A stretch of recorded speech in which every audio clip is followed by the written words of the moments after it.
Hello everybody and welcome back. Today I'm just going to be showing you how to factory reset your computer. So first you just want to go click over here with the 4 squares and then type reset, and then up here it'll say reset this PC. Go ahead and click on that.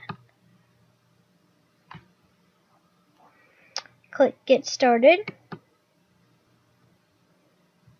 Okay.